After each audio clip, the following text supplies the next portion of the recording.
Hello दोस्तों, welcome to this campaign of read for India change India. दोस्तों, author Morgan Housel बोलते हैं कि जब वो लॉस एंजलिस में एक होटल में एज ए वैलेट काम कर रहे थे तो उनके होटल में एक बहुत ही फ्रिक्वेंट विजिटर था जो कि एक बहुत बड़ा टेक्नोलॉजी एग्जीक्यूटिव था। उस इंसान ने वाईफाई रूटर्स के कंपोनेंट 20 साल की उम्र में ही बना डाले थे, बट उसे अपनी अमीरी को दूसरे को दिखाने का बड़ा शौक था।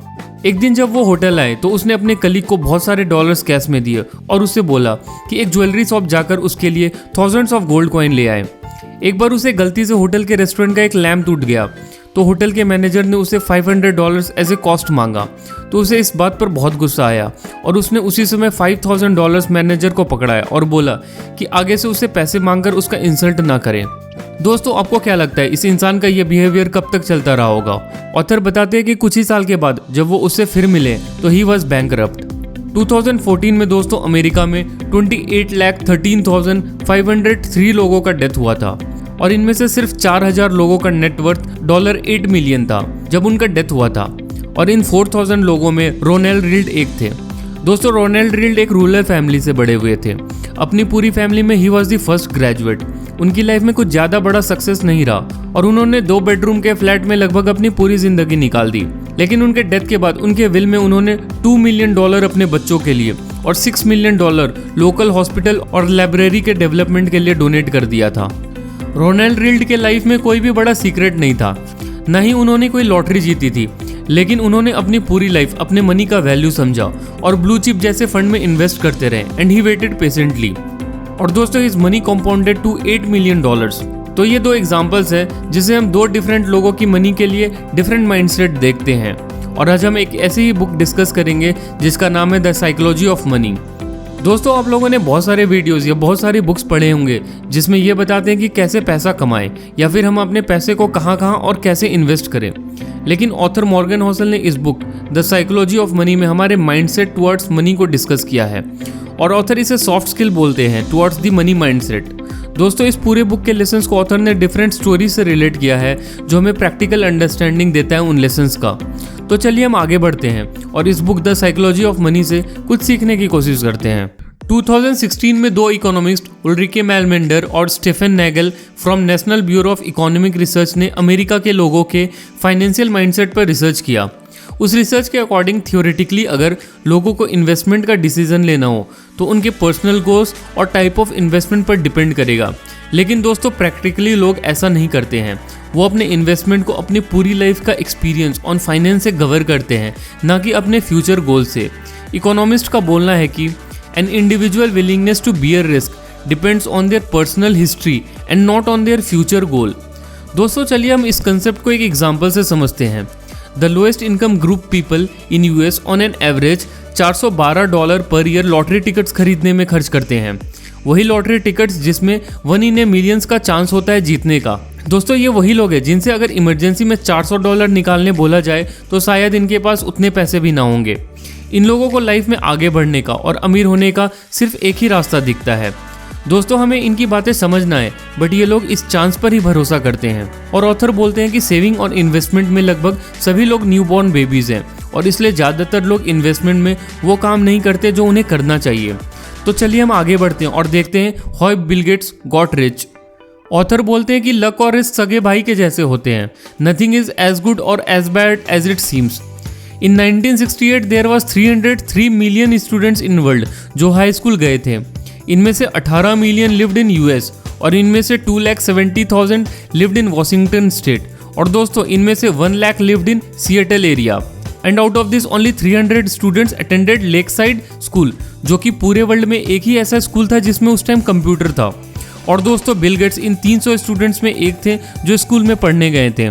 तो out of 303 million we came to 300 and Bill Gates was 1। In fact Bill Gates खुद इस बात को एक्सेप्ट करते हैं कि अगर लेक साइड स्कूल नहीं होता तो शायद आज माइक्रोसॉफ्ट जैसी कंपनी भी ना होती। दोस्तों, ये तो बात लक की हुई। अब चलिए रिस्क की बात करते हैं। उसी स्कूल में बिल गेट्स के साथ उनके फ्रेंड केंट इवेंस भी थे और वो दोनों साथ में स्कूल में कंप्यूटर की पढ़ाई करते थे और काफ़ी क्लोज फ्रेंड्स थे। बट दोस्तों, केंट की डेथ माउंटेनियरिंग करते हुए हो जाती है, बट ऐसी डेथ 1 इन ए मिलियन होती है during a mountaineering expedition in school. In fact Bill Gates ने यह भी बोला है कि अगर केंट जिंदा होते तो आज वो माइक्रोसॉफ्ट के को फाउंडर होते। तो दोस्तों जहां एक तरफ बिल गेट ने 1 इन ए मिलियन लक से ग्लोरीज अचीव किया, वहीं केंट एवंस ने 1 इन ए मिलियन रिस्क से अपनी जिंदगी गंवा दी। तो दोस्तों ऑथर इस सेम कंसेप्ट लक और रिस्क को हर किसी को अपने फाइनेंशियल लाइफ से कनेक्ट करने के लिए बोलते हैं, और वो बोलते हैं कि हमें अपने फाइनेंशियल प्लानिंग और इन्वेस्टमेंट में हमेशा इन दोनों चीज़ों को ध्यान में रखना चाहिए। चलिए अब देखते हैं कि कैसे कुछ लोगों ने अपने लक को पुश किया और उसके रिजल्ट्स क्या हुए। रजत गुप्ता का जन्म कोलकाता में हुआ था और वो बचपन में काफ़ी गरीब और अनाथ थे। बट दोस्तों in his 40s he was the CEO of McKinsey company, the world's most prestigious consulting firm. In fact 2008 में उनका नेटवर्थ था $100 मिलियन। बट दोस्तों अभी जैसा कि हमने डिस्कस किया था कि लक और रिस्क सगे भाई है, रजत गुप्ता यहाँ भी सेटिस्फाई नहीं थे and he wanted to be a billionaire. और फिर उन्होंने स्टॉक्स की ट्रेडिंग में कुछ इलीगल काम किए and overnight he went to jail and lost everything. दोस्तों अगर रजत गुप्ता चाहते तो उनका $100 मिलियन उन्हें $600 हर घंटे 24 आवर्स अ डे जनरेट कर सकता था, but he turned his luck into a misfortune. दोस्तों ऑथर इस स्टोरी से हमें बताते हैं कि हमारी फाइनेंशियल लाइफ में we should have a sense of enough. हमें ये पता होना चाहिए कि हमें किस चीज़ के लिए कितना रिस्क लेना चाहिए। अगर हमारी लाइफ का एक्सपेक्टेशन हमारे रिजल्ट के साथ साथ बढ़ता जाएगा तो there is no logic for more, क्योंकि हमें कितना भी मिल जाएगा हम संतुष्ट नहीं होंगे। इनफैक्ट ऐसे एक्सपेक्टेशन का कारण सोशल कंपैरिजन होता है। एक जूनियर बेसबॉल प्लेयर जो $500,000 ईयरली कमाता है, वो दूसरे प्लेयर माइक के बारे में सोचता है जिसने एक लीग में खेलने के लिए $430 मिलियन फॉर 12 ईयर्स का कॉन्ट्रैक्ट साइन किया है। माइक एक फंड मैनेजर के बारे में सोचता है जो $36 मिलियन पर ईयर कमाता है, और वो fund manager top 5 fund manager के बारे में सोचता है जिन्होंने 2018 में $770 मिलियन कमाया। और दोस्तों ये top fund manager Warren Buffett के बारे में सोचते हैं। तो दोस्तों ऑथर हमें ये बोलते हैं कि सोशल कंपैरिजन का कोई एंड नहीं है और हमें अपनी लाइफ में इनफ का मतलब पता होना चाहिए। The only way to know how much you can eat is to eat until you are sick. लेकिन फ्रेंड्स अगर बिजनेस या फिर इन्वेस्टमेंट में हम सेम लॉजिक लगाएंगे तो हम तभी रुकेंगे जब हम पूरी तरह बर्बाद हो जाएंगे।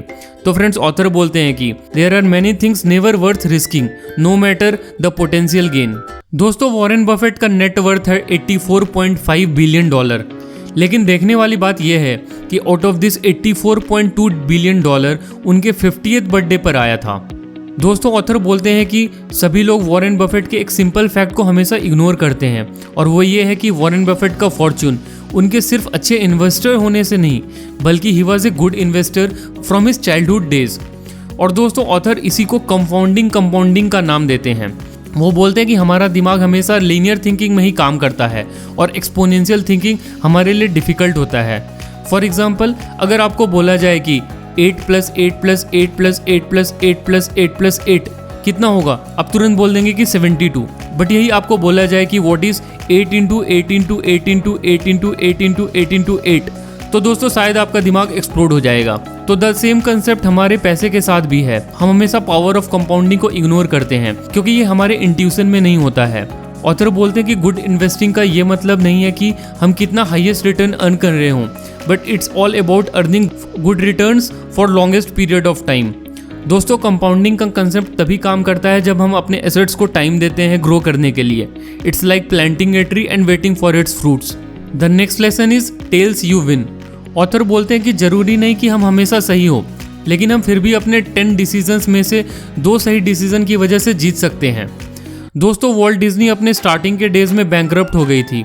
उनकी films were expensive to produce और ईयर 1931 में डिज्नी ने लगभग 400 कार्टून्स बनाए थे, बट कुछ भी नहीं चला। लेकिन उनका एक project snow white and the 7 dwarfs changed everything. 1938 के फर्स्ट 6 मंथ्स में it earned $8 million to the company and thus Disney studio made a fortune with a single project. तो दोस्तों ऑथर हमें ये बताते हैं कि हमारे फाइनेंशियल प्लानिंग में हो सकता है 90% हमारा इन्वेस्टमेंट ज़्यादा रिटर्न ना दे, बट हमें अपने 10% इन्वेस्टमेंट को ढूंढना है जो हमारा टेल विंड्स हो सकता है। ग्रेट इन्वेस्टर जॉर्ज सोरस बोलते हैं कि it's not whether you are right और wrong that's important, but how much money you make when you are right and how much you lose when you are wrong. You can be wrong half the time and still make a fortune. Author बोलते हैं कि the highest form of wealth is the ability to wake up early morning and say I can do whatever I want today. दोस्तों the ultimate goal of investment should be to have freedom in life, the ability to do what you want, when you want, with whom you want, for as long as you want is priceless it is the highest dividend money page.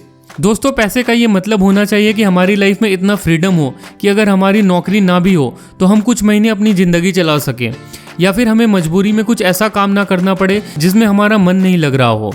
हमारा investment ऐसा होना चाहिए कि हमें जब भी retirement का मन हो हम रिटायरमेंट ले सकें। And the last lesson is wealth is what you don't see. Friends, author बोलते हैं कि spending money to show people how much money you have is the fastest way to have less money.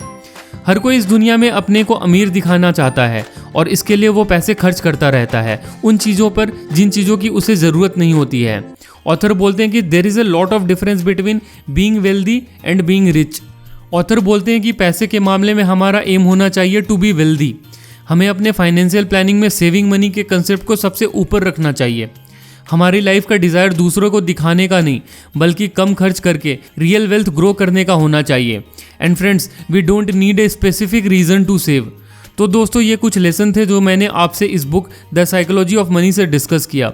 ये book आपको कुछ real mindset बताएगा जो कि बहुत ज़रूरी है हमारे फाइनेंशियल लाइफ में, क्योंकि दोस्तों किसी ने सही बोला है, पैसा सब कुछ नहीं होता है पर पैसा बहुत कुछ होता है। और लास्ट में दोस्तों, चलिए मैं आपको फिर से याद दिला दूं कि चलिए हम इस पढ़ने की आदत को अपनी ज़िंदगी का एक अहम हिस्सा बना लें और इसकी मदद से ना तो अपनी बल्कि अपने साथ वालों की ज़िंदगी में एक बदलाव लाने की कोशिश करें। And help me in my campaign read for India change India. जय हिंद।